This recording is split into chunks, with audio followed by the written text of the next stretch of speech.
Number three, in terms of career, ang ating expectation, pagka-graduate mo, magkaroon ka ng work, and then you become successful. But the reality is, ang dami-daming daan papunta sa gusto mong puntahan.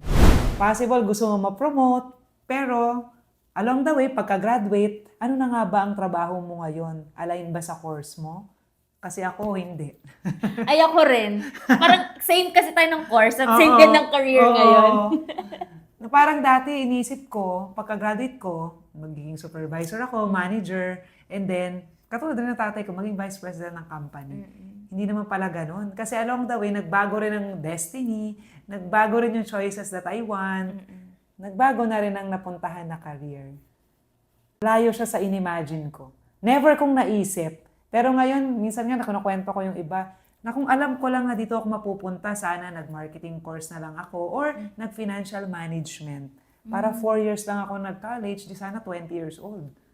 Nakagraduate Oh. na ako. Nag-start Nakatipid ka sana ng kami ng 1 1 year.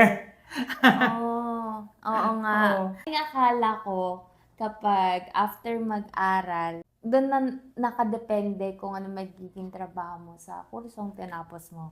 Like sa atin, industrial engineers, yun. After maging entry-level employee, after magiging supervisor, manager of managers, yun naman talaga. Pero walang any doon yung totoong nangyari sa life ko. And yung career natin ngayon, to be in sales, wala rin talaga siya sa original plan ko sa life ko. Never ko siyang pinangarap mapunta sa sales. Never. Bata ako. Sarami ng trabahong sinabi ko maging teacher, accountant, nurse, journalist. Never ko nasabing mag-sales ako. So, I think it shows na after mag-aral, doon ko na feel na doon ako nagkaroon ng freedom to really choose what I want to explore, what I want to learn more, and doon lang na-open yung opportunities and other possibilities sa akin outside sa kung ano yung inakala ko na laid out plan na for me base sa tinapos ko. And ayun, masaya ako sa choice ko na ngayon work ako hindi for any like accolades, yung recognition sa company, pero ngayon gusto kong mag-work ng aligned sa kung ano yung values ko as a person sa ginagawa ko and sa results pa na ina-aspire ko. So, yun, no regrets naman. Pero hindi siya katulad nga in-expect na it's a straight path. I had to do a lot of different things before ako nagkaroon ng data na ito yung gusto kong gawin. So, hindi siya isang Straight line. straight Oo. line lang. At yung sinabi ng iba, tinry ko yun kung anong sinabi ng iba, yun yung gagawin ko. So, after mag-college, tinry ko mag-corporate. Tinry ko siya mga 2 taon. And sabi ko, hindi talaga siya tinatanggap ng parang system. Parang hindi ako for this eh. Hindi ako sa ganitong schedule, hindi ako sa ganito na sistema. So, doon ko hinanap ano yung for me.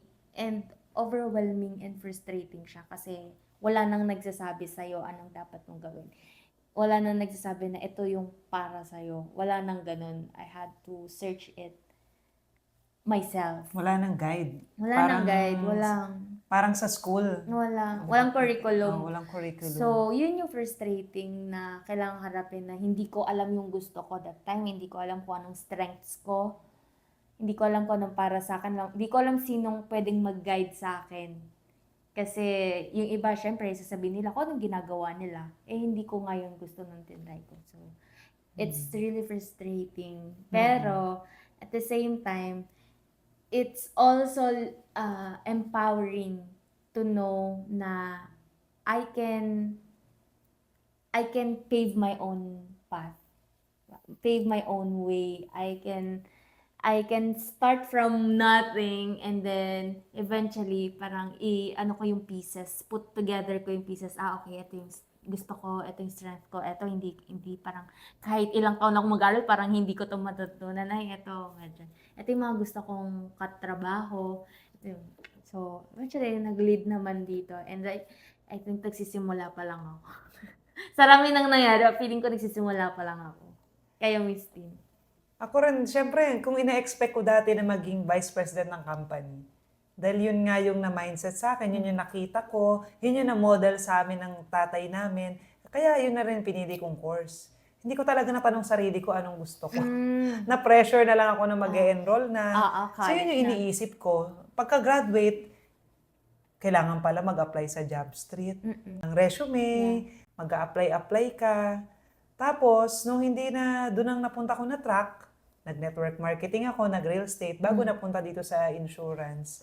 Nakailang tries bago mahanap kung ano talaga yung gusto mong gawin. At 13 years na ako dito, parang pagbabalikan, parang ang dali-dali nung track.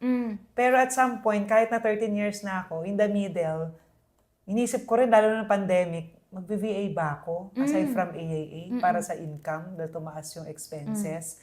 Ano pa yung gagawin? So, ang daming rejections dahil nasa sales, ang daming mga changes sa company, ang daming changes sa decision ko. Pero still, happy ako sa ginagawa ko dito. Kaya dito pa rin ako. Wala namang lagi na straight line or alam mo na agad kung ano yung i-expect mong ma-experience in the future. Kaya nga, yun nga nagpapa-excite sa life. Yung uncertainties. Yeah. Yung may mga surprises na may mga times na happy, yung mga surprises na yun, may mga time na challenging naman yung may experience mo. Pero doon mo malalaman if yung qualities na meron ka before at yung mga strengths na acquire mo along the way sa mga experiences ay kung magiging effective at kung kaya mo na nga talaga. Yes. Dahil dun sa mga bills na to, natutunan mo yan na responsible ka sa school, gumraduate on time, ganito. Na-apply mo na dun sa, in terms of next level na responsibility sa paying the bills. Yes.